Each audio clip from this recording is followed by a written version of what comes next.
नमस्ते। आज हम एक बहुत ही अजीब एक हैरान कर देने वाली घटना को समझने वाले हैं। सोचिए, एक तरफ देश की राजधानी में एक बड़ा धमाका होता है और दूसरी तरफ शेयर बाजार घबराने की बजाय ऊपर चढ़ जाता है।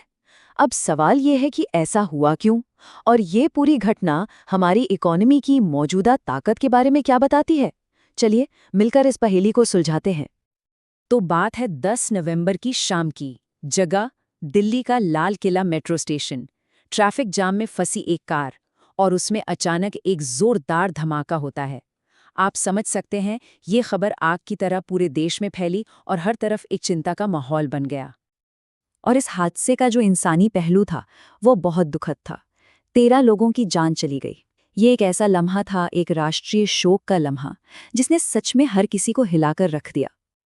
अब देखिए, नॉर्मली क्या होता है जब किसी देश में इतनी बड़ी, इतनी परेशान करने वाली घटना हो तो एक आर्थिक अनिश्चितता का माहौल बन जाता है ना?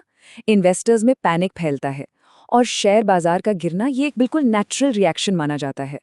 तो सब यही सोच रहे थे कि अगले दिन दलाल स्ट्रीट पर जबरदस्त बिकवाली होगी। लेकिन हुआ ठीक इसका उल्टा, एकदम उल्टा। हाँ, सुबह मार्केट थोड़ा नीचे जरूर खुला, लेकिन कुछ ही घंटों के अंदर न सिर्फ उसने अपनी सारी गिरावट पूरी कर ली, बल्कि एक मजबूत बढ़त के साथ बंद हुआ। ये एक ऐसी पहेली थी जिसने वाकई सबको सोचने पर मजबूर कर दिया। जरा ये नंबर्स देखिए। सेंसेक्स 364 पॉइंट्स ऊपर और निफ्टी 121 पॉइंट्स की तेजी के साथ बंद हुआ। मतलब सुबह जो थोड़ी बहुत घबराहट थी भी, वो पूरी तरह गायब हो गई और उसकी जगह एक कॉन्फिडेंस ने ले ली। तो सवाल वही था, आखिर ऐसा क्यों हुआ? मार्केट इतना शांत और मजबूत कैसे रहा? तो चलिए अब इस विश्लेषण में थोड़ा और गहरा उतरते हैं और समझने की कोशिश करते हैं कि बाजार ने इतनी मैच्योरिटी क्यों दिखाई। क्योंकि ये कहानी सिर्फ एक दिन की नहीं है, ये हमारी इकोनॉमी की गहराई के बारे में भी बहुत कुछ बताती है। देखते हैं एक्सपर्ट्स क्या कहते हैं। तो सबसे पहले हैं वेल्थ मिल्स सिक्योरिटीज के क्रांति बथीनी। उनका मानना है कि ये जो हुआ ना, ये इंडियन मार्केट्स की नई मैच्योरिटी का सबूत है। वो कहते हैं कि अब इन्वेस्टर्स ये बात समझते हैं कि इस तरह के हमलों से देश की बड़ी कंपनियों के कामकाज या उनके प्रॉफिट पर कोई सीधा असर नहीं पड़ता, जब तक कि ये किसी बड़े जियोपॉलिटिकल झगड़े की शुरुआत न हो। और ये इकोनॉमी की फंडामेंटल मजबूती में भरोसे को दिखाता है। इसी बात को आगे बढ़ाते हैं ओमनीसाइंस कैपिटल के विकास गुप्ता। उनका भी यही कहना है कि मार्केट्स ने पिछले कई सालों के एक्सपीरियंस से काफ़ी कुछ सीखा है। जब तक सिक्योरिटी एजेंसीज ये भरोसा देती हैं कि सिचुएशन कंट्रोल में है, तब तक मार्केट ऐसी घटनाओं को एक आइसोलेटेड इवेंट की तरह देखता है। मतलब एक अकेली घटना जो पूरे सिस्टम के लिए खतरा नहीं है। और फिर है मार्केट एक्सपर्ट अजय बग्गा, जो इसे एक हिस्टोरिकल नजरिए से देखते हैं। उनका तर्क ये है कि देखिए, जो विदेशी निवेशक हैं उनके लिए इंडिया में जियोपॉलिटिकल रिस्क कोई नई बात नहीं है। ये तो पहले से ही मार्केट की कीमतों में प्राइस्ड इन होता है। और रही बात हमारे घरेलू यानी डोमेस्टिक इन्वेस्टर्स की, तो उन्होंने तो इससे भी बुरे दौर देखे हैं।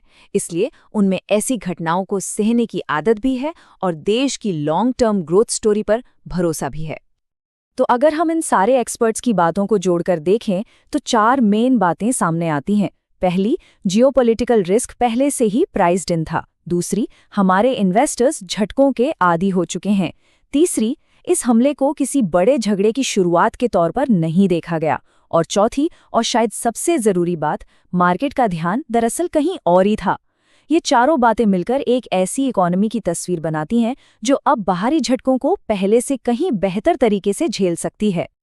तो यहाँ एक बड़ा सवाल उठता है, अगर इन्वेस्टर्स का ध्यान दिल्ली की इस दुखद घटना पर नहीं था, तो फिर था कहाँ? ऐसी कौन सी बड़ी आर्थिक खबरें थीं जो इस ट्रेजेडी पर भी भारी पड़ गईं? यहाँ पर हमें साफ दिखता है कि उस दिन इन्वेस्टर्स के लिए क्या ज्यादा जरूरी था। देखिए, एक तरफ थी दिल्ली ब्लास्ट की खबर और दूसरी तरफ थी कुछ बहुत बड़ी आर्थिक खबरें, जैसे अमेरिका में फेडरल रिजर्व की आने वाली मीटिंग, इलेक्शन के एग्जिट पोल्स को लेकर उम्मीदें और एक इंटरनेशनल ट्रेड डील पर चल रही बातचीत। यही एक मैच्योर और ग्लोबली इंटीग्रेटेड इकोनॉमी की निशानी है।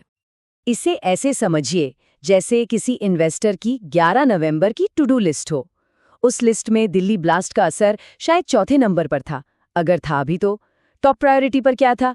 फेड की मीटिंग, फिर एग्जिट पोल और ट्रेड डील। मतलब साफ है, मार्केट का पूरा फोकस बड़ी पिक्चर पर था। देश और दुनिया के इकोनॉमिक फंडामेंटल्स पर। अब मार्केट के इस बिहेवियर को समझने के लिए ना एक बहुत ही क्लासिक टर्म इस्तेमाल होता है, climbing the wall of worry.